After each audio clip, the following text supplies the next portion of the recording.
No, I do whatever His Holiness would like me to do. Would you like me to start the word? It's up to you. Whatever makes you happy, Doctor.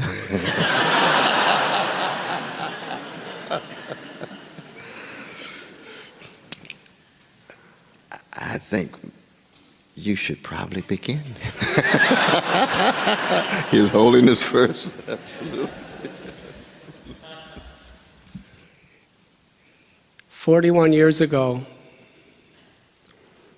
I was in Kandahar, Afghanistan. I was hitchhiking from London to India. And I was sitting on a dirt floor in a simple tea stall. There were 5 or 6 very, very poor people who were squatted down drinking tea. And I was one of those poor people. Then something happened that changed my whole perspective of life. A boy walked in, perhaps 16 years old, in desperate poverty.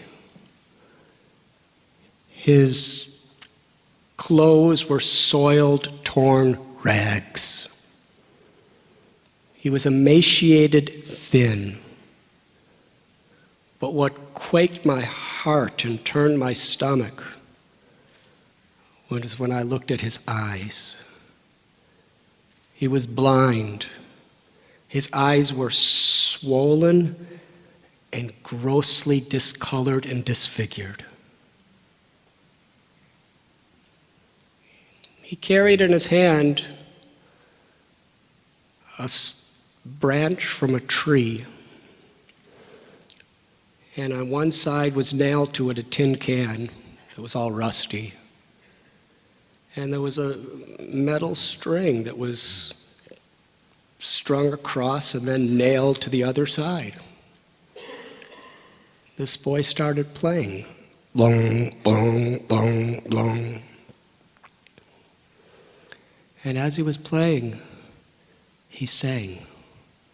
He sang about his love for God.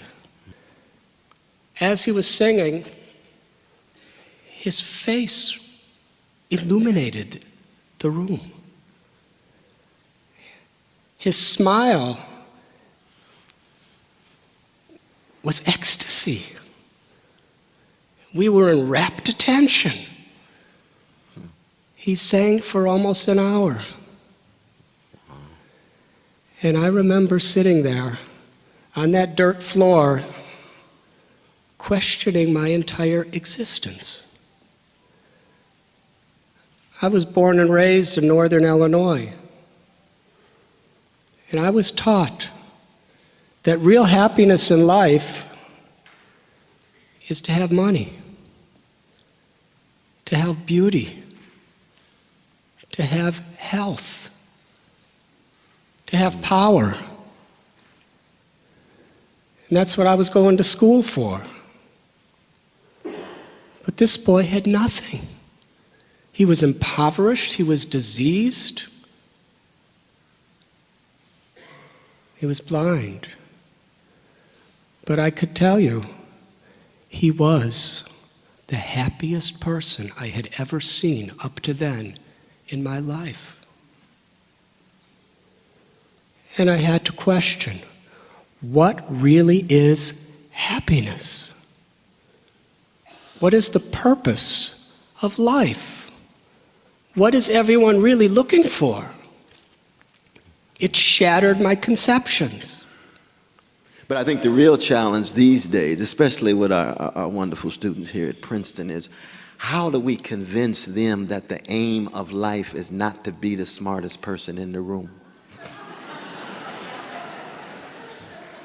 And then after that, how do we convince them the aim of life is not to be the richest person in the room? It's like this film, Social Network.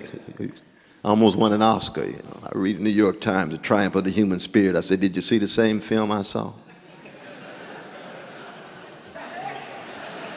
Smartest person, richest person, and treating women in a manipulative way. What depth of spiritual malnutrition are we talking about? The wasteland. What height of moral constipation are we talking about? But even if they knew what's right, it's just stuck and it won't flow. Morally constipated to the core. And that's the challenge of all of us, but especially young folk, and especially in a place like Princeton. You see, because a place like Princeton is so magnificent, it's wonderful. We just had this powerful concert here just 2 nights ago, and saw the seniors stand up, and it was quite moving. And in a place like Princeton, where it's not just a privilege, but it becomes so bubble-like that idolatry can seep in before you even know it. And so you leave thinking you are well equipped for the job, the status, the stature. Then your mama dies. Catastrophe. Spiritual crisis. What kind of armor do you have in place to deal with an everyday occurrence? We were talking earlier today about, I was at the prison this morning at Wagner. And the brother asked me a question that moved me so deeply. He said, Brother Wes, I'm locked into bad habits and I can't break loose. And I said, brother, you're not the only one. All of us wrestling with that in some way.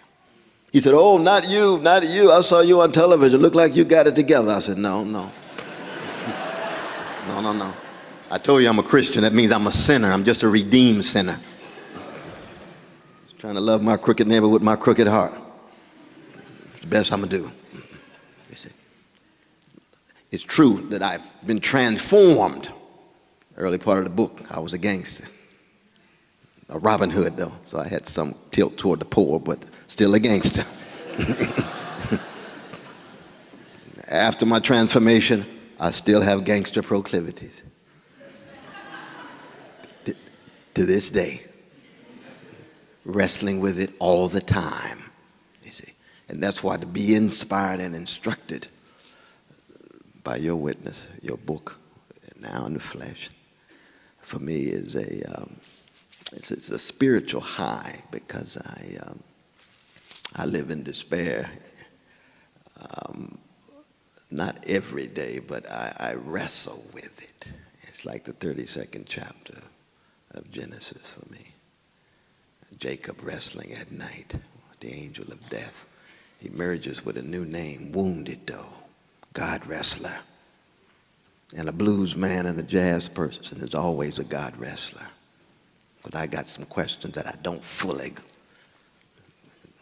grasp in terms of the depth of the suffering, the kind of suffering you're responding to in India, and the kind of suffering you talk about when you come to this country and talk about the hoods and the ghettos and our sisters dealing with patriarchal abuse and the workers not being treated with the dignity that they ought. And you're right about bankers. We need bankers, but we need thoroughly, democratically accountable bankers.